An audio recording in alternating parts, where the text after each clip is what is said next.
എല്ലാവർക്കും ഋതു sir welcome. എല്ലാവരും നന്നായിട്ട് ഇരിക്കണല്ലേ? കുറേ നാളെയല്ലേ നമ്മൾ സംസാരിച്ചിട്ട്. ഇന്ന് ഞാനൊരു ചെറിയ വീഡിയോ ഇടാം. പുറത്ത് പോയപ്പോൾ ഒരു വീഡിയോ ഇട്ടതല്ലേ, ഇപ്പൊ വീട്ടിൽ ചെന്നിട്ട് വീഡിയോ ഇടാൻ പറഞ്ഞതല്ലേ അപ്പോൾ ഞാനൊരു വീഡിയോ ഇട്ടു. അപ്പം എന്താന്ന് വെച്ചാൽ എനിക്ക് കുറച്ച് ഹാപ്പി ആവണം, എന്നാലേ ഞാൻ ശരിക്കുള്ള വീഡിയോ ഇടുള്ളൂ.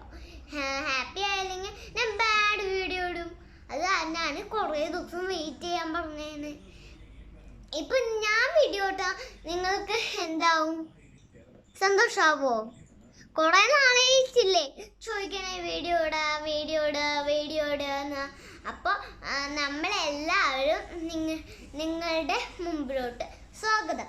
അപ്പോൾ നമ്മളെന്താണ് ചെയ്യേണ്ടതെന്ന് വെച്ചാൽ നമ്മൾ കളിക്കണം, ചിരിക്കണം, പിന്നെ അങ്ങനെയൊക്കെയാണ്. കളിക്കണം, അവരുടെ കൂടെ സംസാരിക്കണം, അങ്ങനെയൊക്കെയാണ് ആക്ടിങ് ചെയ്യുന്നത്. അപ്പോൾ സബ്സ്ക്രൈബ് ചെയ്യണം. നിങ്ങൾ ഒന്ന് സബ്സ്ക്രൈബ് ചെയ്താൽ മതി. എൻ്റെ വീഡിയോ ഒന്ന് സബ്സ്ക്രൈബ് ചെയ്താൽ മതി. പിന്നെ നിങ്ങൾ നിങ്ങൾ സംസാരിക്കുക. നിങ്ങൾ എനിക്ക് ഒരു 20% സബ്സ്ക്രൈബേഴ്സ് എനിക്ക് ചെയ്യണം, ചെറുതായിട്ടൊന്ന്. അപ്പോൾ 20% സബ്സ്ക്രൈബേഴ്സ് ഞാൻ ചെയ്താൽ എനിക്ക് വളരെ ഹാപ്പി ആവും. അത് കാരണമാണ് ഞാൻ അങ്ങനെ പറയുന്നത്. അല്ലെങ്കിൽ ഞാൻ അങ്ങനെ പറയില്ല. അത് കാരണം ഞാൻ എൻ്റെ അപ്പോൾ എല്ലാവർക്കും നല്ല ആശംസകൾ. എല്ലാവരും ഹാപ്പി ആയിട്ടിരിക്കല്ലേ? അപ്പോൾ നമ്മൾ ഒരു കാര്യം കൂടി ചെയ്താൽ നല്ലതായിരിക്കും. എൻ്റെ റിച്ചു എൻ്റെ ബ്രദർ. അപ്പോൾ നമുക്കൊരു കളി വീഡിയോ കാണാം. അയ്യോ ഒരു മിനിറ്റ്, ഞാൻ ബ്രദർ കളിയാ. അപ്പോൾ നമുക്ക് വീഡിയോ കാണാം. കളിക്കാം.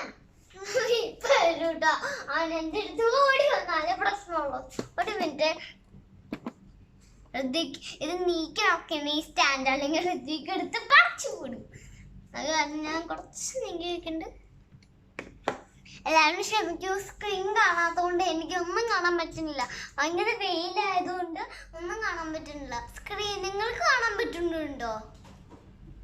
എനിക്ക് കാണാൻ പറ്റുന്നില്ല. ഞാൻ കട്ട മൂടിയിട്ട് വരാം കേട്ടോ. കട്ട മുടി ഒരാളുടെ ആ സൈക്കിൾ മേടിക്കുന്നുണ്ട്, കാണിച്ചു തരാം കേട്ടോ. കണ്ടോ? സൈക്കിൾ മേടിക്കാൻ എപ്പോഴും പണികളാണ്. അവൻ സൈക്കിൾ എൻ്റെ കൂടെ കളിക്കാൻ മാന്തും പിച്ചും എല്ലാം ചെയ്യും. അത് തന്നെ എന്നെ കൂടെ കളിക്കാൻ അവന് താല്പര്യമില്ല. അവന് സന്തോഷമൊക്കെ വരുന്നത് ഞാൻ അവൻ്റെ കൂടെ നന്നായിട്ട് ആക്ടിങ് ചെയ്യണം, കളിക്കണം. അതൊക്കെ എനിക്ക് എപ്പോഴും ആക്ടിങ് ചെയ്യുന്നതൊന്നും എനിക്ക് ഇഷ്ടമല്ല. എനിക്ക് ദേഷ്യമാണ്. എല്ലാം നേരത്തെ എനിക്ക് ദേഷ്യമാണ്. എനിക്ക് ബീച്ചിൽ പോയി നല്ല സന്തോഷവും നല്ല തണുപ്പൊക്കെയുള്ള കാലത്തില്. അപ്പൊ എനിക്ക് ഭയങ്കര സന്തോഷവും. അപ്പൊ ഞാൻ അവൻ്റെ കൂടെ ആക്ടിങ് ചെയ്യും, കളിക്കും, മണ്ണിലൊരു കൊട്ടാരൊക്കെ ഉണ്ടാക്കും, അങ്ങനെയൊക്കെ കളിക്കും. അത് നല്ല ഇഷ്ടമാണ് എനിക്ക്. പക്ഷെ ഇവരല്ല കൊറോണ മണ്ണിൽ പോവാനും പിന്നെ കടലിൽ പോവാനും ഒന്നും പറ്റില്ല. ഇങ്ങനെ കൊറോണ ഇങ്ങനെ പോയിക്കൊണ്ടേ ഇരിക്കും. ആഗസ്റ്റിലേക്ക് പോവും, ഭൂമിയിലോട്ട് വരും. ആഗസ്റ്റിലേക്ക് പോവും, ഭൂമിയിലോട്ട് വരും. അങ്ങനെയാണ്. അതാണ് കൊറോണയുടെ പണി. അപ്പൊ കൊറോണ ഇവിടെ കറങ്ങി നടന്നാൽ നമുക്ക് ആർക്കും ഇങ്ങനെ പുറത്തേക്ക് പോകാൻ പറ്റില്ല, പിന്നെ അങ്ങോട്ട് പോകാൻ പറ്റില്ല. അപ്പൊ അറബിക്കാർക്കൊക്കെ പുറത്തു പോയി ഇതൊക്കെ പറയാം. സോറി കേട്ടോ, ഞാൻ അറിയാണ്ട് പറഞ്ഞു പോയതാണ്. നമ്മൾ മലയാളിക്കാർ പുറത്തൊന്നും പോകാൻ പറ്റാണ്ട് ക്ഷീണിച്ചു. അത് തന്നെ വീട്ടിലിരുന്ന് ഹോള് കണ്ടു, പിന്നെ റൂം കണ്ടു, പിന്നെ ബാത്റൂം കണ്ടു, പിന്നെ അടുക്കള കണ്ടു, പിന്നെ മുറ്റം കണ്ടു. അത്രയൊന്നും ആൾക്കാർക്ക് പണി. നമ്മൾ ഇവിടെ കളഞ്ഞ ആൾക്കാരൊന്നും പറ്റില്ലല്ലോ. ബീച്ചിൽ പോവാ, പിന്നെ കടലിൽ പോവാ, എല്ലാം പറ്റില്ലല്ലോ. അപ്പൊ എന്താണ്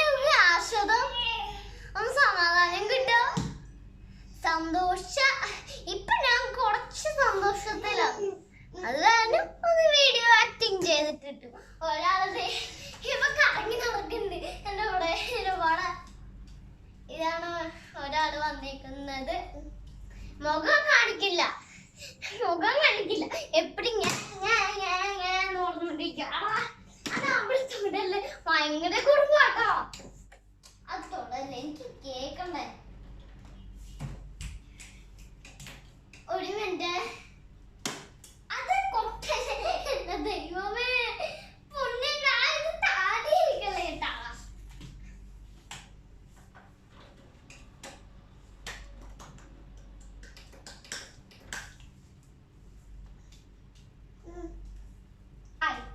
ഇങ്ങോട്ട് വാടാ. അവന് വീഡിയോ എടുത്ത മൂടൊന്നും ഉണ്ടാവില്ല, നടക്കും. അത് കാരണം എനിക്ക് മൂഡ് ഉണ്ടാവില്ല. അവന് എപ്പോഴും മൂഡ് വരും, അപ്പഴേ മാത്രമേ എനിക്ക് മൂഡ് വരുള്ളൂ. അവന്റെ സമയം, അവൻ ഏത് സമയമാണ് ഭക്ഷണം കഴിക്കുക ആ സമയം തന്നെ ഞാനും ഭക്ഷണം കഴിക്കും. അതാണ് എന്റെ പൂർത്തിയായിട്ടുള്ള പണി. അത് കാരണം നമുക്ക് കളിച്ചു നടക്കാം, അങ്ങോട്ട് പോവാ, അതൊക്കെയാണ് എന്റെ പണി.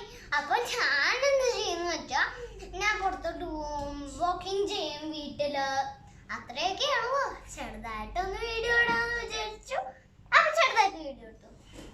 അപ്പോ ഈ വീഡിയോ നിങ്ങൾക്ക് ഇഷ്ടമായെങ്കിൽ സബ്സ്ക്രൈബ്